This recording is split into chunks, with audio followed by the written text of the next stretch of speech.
By the title of Candace's video, I'm assuming she's going to obsess over the genitalia of a trans person, which is funny because it seems like right-wingers obsess more about trans people and their genitalia than trans people do.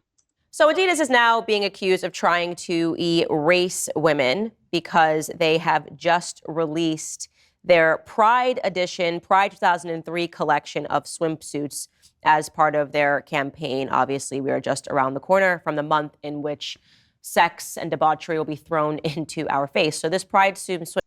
Mm, Sex and debauchery is going to be thrown onto our face. Yeah, it's always thrown into people's faces. Just look at TV, where you have a bunch of straight people kissing all the time and stuff like that. How's that not sex and debauchery being thrown into people's faces? But this is just hilarious already. Swimsuit was released under the women's section of their website. Let me just show you this model, which is obviously a man rocking this swimsuit with a giant bulge. It's really disgusting to take a look at, of course, because it's a perversion. So we are having a reaction to this because it is perversion. At least if We are having a reaction to it. I'm not having no reaction whatsoever. Though she's letting her audience know that she is getting off to this this. was smart enough to put a black man, though, so they can accuse us of racism if we say that it's positively disgusting to see a man's bulge like this in a obviously pretending to be a woman and walking sexily. Well, yeah, I know. She's going to obsess over this person's quote unquote bulge. And it's hilarious. Like, you don't have to look at it if you don't want to, but Candace Owens wants to. Wearing a bun, right? He's got hair on his chest. This is the kind of, it's just sick. It's absolutely sick. He's very muscular, he's got hair on his chest, and again, his crotch has a bulge. Additionally, there's another biological male model that is posed in a sports bra, which costs around $50. The models are described as they in the online campaign. And of course, this was supposed to get your attention. They want you to react to it so then they can accuse you of homophobia and racism. No, they're doing this because they're accepting of people. The fact that you coming up with some kind of paranoid conspiracy just shows how your mind works. You look at something and be like, oh no, they're doing this to make me mad. All for your accusations. Come at me, Adidas. The design was created by South African designer Rich Nisi, with Adidas championing the suit as a celebration of self-expression, imagination, and the unwavering belief that love unites. Shut up, Adidas. Honestly, shut up. You know exactly what you are doing. You are trying to contribute to the perversion in our society. You are trying to grab headlines, and this is the direction that everything is going toward, right? We don't care if we're erasing women. Men are better. And nobody's being erased, which is, again, the idea that women are being erased because trans people exist was the same as when, gay men and gay women started uh, being more accepted in society, and right-wingers were claiming that gay people were trying to erase straight people's existence. And it's like, what are you even talking about? Just because people exist doesn't mean other people are being erased. It's not like women are systematically being killed every time a trans person comes and, is born.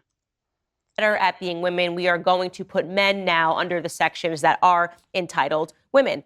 And the reason why I am so passionately outspoken against the LGBTQ alphabet community is because they are so passionately outspoken against women. They don't care anymore, right? They're just collecting letters. They act like a mafia. They think that they're Right, the LGBTQ community, which is made up of women as well, doesn't care about women, so they're doing everything they can to erase themselves. Do you hear how she sounds when it's, more spoken out? It's hilarious. They're stupid. The right wing is just stupid people.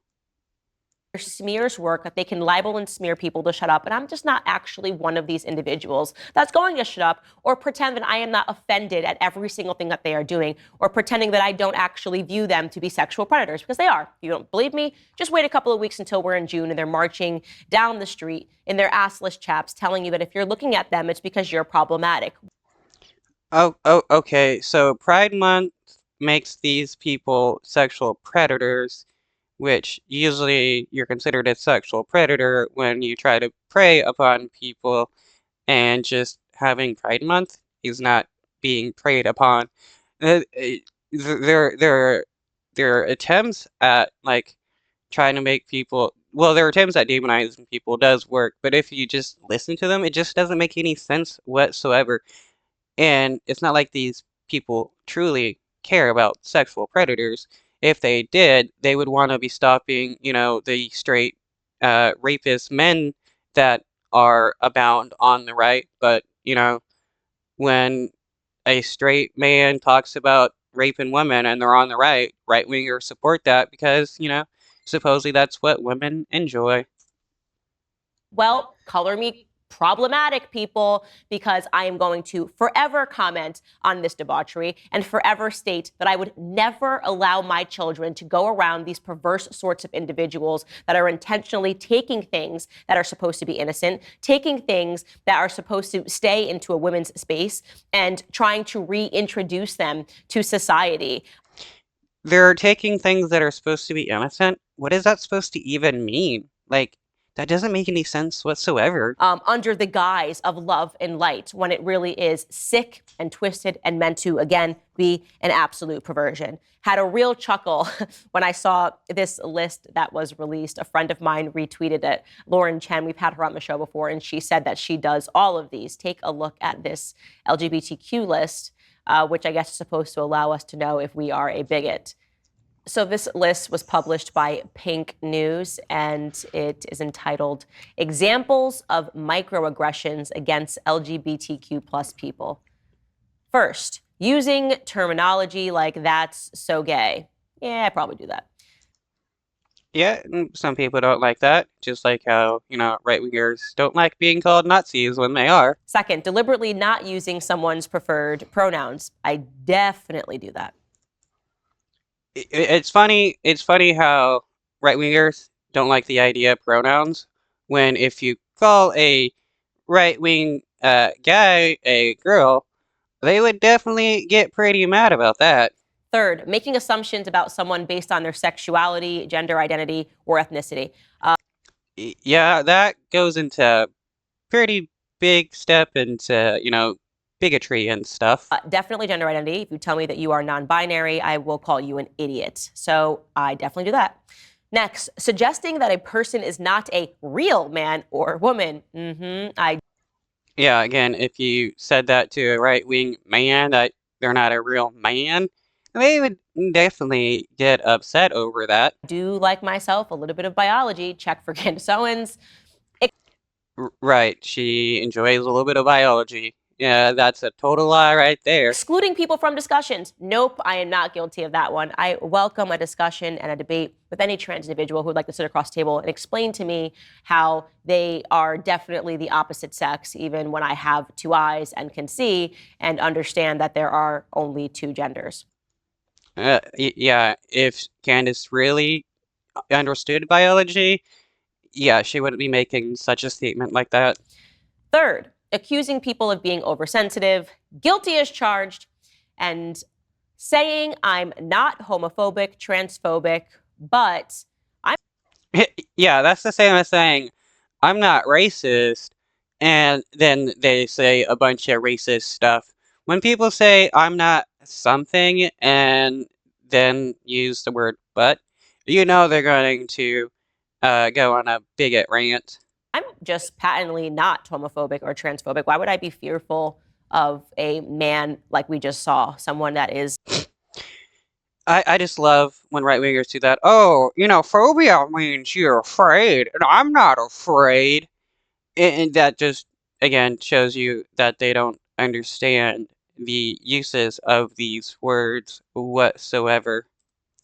wearing a woman's bathing suit and walking like a woman. I think that that person is a freak, but I'm not scared of that person. Who's afraid of a man in a dress? I want to keep them away from my children because I think they're perverts. But no, I don't fear that Though obviously you are afraid of these people, which is why you don't want to be around them. person. Lastly, keeping quiet when a microaggression is directed against someone else. Yeah, I'm pretty guilty on all fronts. It's a great list. You should definitely take the test to You definitely should stand up for people when other people are harassing them or something. see if you are guilty of LGBTQIA microaggressions. And then you should probably not care about the results because they don't care when they're aggressing you. You definitely should not care when you are aggressing them. All right, guys, moving on to this story because I call BS. I know radical feminist BS when I see it. The story just seems so incredulous. So there's a Tennessee meteorologist who has recently been fired. And she is trying to suggest that she was fired for having curly hair and not being a size 2. I don't know if you Nah, that's not a surprise for Tennessee, being that Tennessee is pretty racist, and a lot of people do get fired over their hair, especially black people. believe a story is right. I mean, it just doesn't even pass the sniff test. But let me go ahead and give you a few more details. So she's a meteorologist working at an ABC TV affiliate here in Tennessee. And she tweeted that she had been fired from the local news station, but then posted this to signal that it might have been about something else. Her name is Tabitha Bartow. And here was her post on Twitter. It says, to my viewers, many of you have been asking me numerous questions, and I feel you deserved to have an honest answer about where I've been. I wanted to thank you for being here for me and supporting me for months as I began my career in the news world. I feel I never was able to introduce myself and magically appeared on your screens one day, but I was a student that had graduated in December, and this was my first job out of college, and I was extremely excited to get to know you all. When I went to college, I was told that you will hear negative things about you, and you have to ignore it, but I never once heard anything negative from my viewers because you were all so kind no matter where I went. You all made me happy to be a Tennessean. The sad news, my time at WATE has come to a close. I'm so appreciative at the Storm team, the digital producers, and the rest of the on-air talent and everyone in the control room. They were the ones that kept the spirits lifted and things positive, even if the circumstances with management were not as great. One thing I will say is that I hope that in the future we all learn to appreciate and accept people for who they are, for their appearance, for their style. Everyone is beautiful and professional in their own ways. No matter if you have curly hair or you're not a size 2, but a size 12, you matter, and people's comments should not let you down, or it should not play as a large circumstance in your job. If you have natural curls, embrace them and be proud of your natural hair. It is professional. As Frank Sinatra says, the best is yet to come, and I can't wait to share with you my next adventure. So Hmm. Her hair doesn't look that curly, maybe towards the end, but this could also be a time where she had touched up her hair. professional. As Frank Sinatra says, the best is yet to come, and I can't wait to share with you my next adventure. So she obviously is trying to imply, and here's a photo of her in case you are watching this and you are not just listening to it, a photo of her with curly hair. She's trying to imply that because she wasn't a size 2 and she didn't have Yeah, okay, you can definitely tell her hair is curly at the bottom. Oh, not just at the bottom. Curly and wavy-ish it looks. Uh, she, I mean, and some employers will fire people over their styles. That is no lie. Usually not this kind of hairstyle though. curly hair, that there were issues, because she had curly hair, rather, that there were issues in management. And I'm just going to call BS on that. Sounds absolutely fraudulent. I'm sorry, was she a size 2 when she started working there a couple of months ago? And then she ballooned, and then they suddenly were like, no, she's probably in this size the entire time. And because people are no longer allowed to look at their performance, no longer are being told that when something goes wrong, it might be because of you. They are always trying to look for an ism that they can blame. So in Or, I mean, or her claim could be legit. I mean, there is a lot of discrimination that goes on in the workplace, though Candace Owens never wants to admit that that stuff exists unless it benefits her in some way. In this circumstance, she's not a black person, so she's not going to blame racism at management. So she's instead going to lean into this idea that it must be because I'm a woman who's not a model size, which, like, I mean, because what, you're supposed to be a size 2 in order to work in the news industry? I mean, Well, a lot of women are required to look a certain way when they're doing certain jobs. So, I mean, yeah, it does happen. I studied journalism in college. I never remember hearing that as an implication. Are you expected to look professional? Yeah, I'm sure. That's everywhere. By the way, as a general rule, if you are working in an office space, you are expected to look professional. But the idea here is just to murky the water and to get people talking about why she was fired and to really poison where she used to work at. That's the idea, is to say the climate that I worked at is what's wrong and not me, because we no longer live in an introspective society. Everyone wants to blame something else. Everyone Yeah, funny.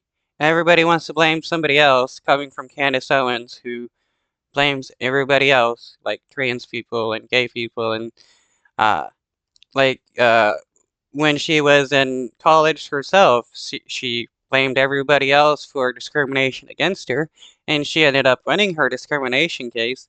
Though nowadays she'll never admit that there was discrimination or discrimination exists.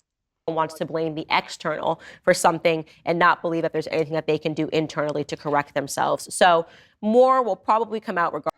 Okay, she's getting boring, and I hate her voice. If you enjoy my content, please like, share, and subscribe. Peace out.